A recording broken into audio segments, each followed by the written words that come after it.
Hi everyone, and thanks for stopping by my channel. So today I'm making deliciously cheesy scalloped potatoes. Stay tuned for the recipe.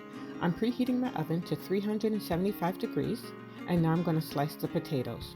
This is about 7 large potatoes that I've already washed and peeled, and now I'm going to slice them as thinly as possible. Now I like using Yukon Gold potatoes because they have this creaminess to them that I really like, but I had yellow fresh potatoes, which is quite similar, so that's what I'll be using. Alright, all the potatoes are sliced, so now I'm going to add 2 cups of milk. I'm using almond milk, but you can use any type of milk you like. This is 3/4 cups of cream, and now for the seasoning.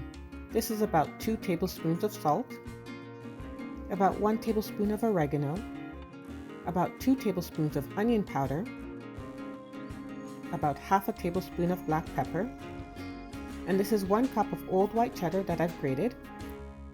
And now I'm mixing all of that really well. Now I'm going to add 3 cloves of minced garlic because I try to add garlic to as many recipes as possible. It makes everything taste better. So now I'm just going to mix the garlic in. Now I'm going to pour everything into my casserole dish and smooth it out to make sure that everything bakes evenly. This is ready to go into the oven, and I'm going to bake it for about an hour. After an hour, I'm adding some butter. Yes, I'm adding butter to the top of the potatoes to add some nice buttery flavor to it, and it's just going to be perfect with these potatoes.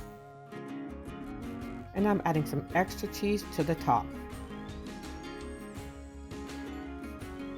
I've turned my oven down to 360 degrees, and I'm going to put this back in for another 15 minutes. And now it's done. That butter and cheese at the end really helped to make the top a little crispy, and then the middle is going to be nice and creamy. Just perfect. Thanks so much for watching, and happy cooking.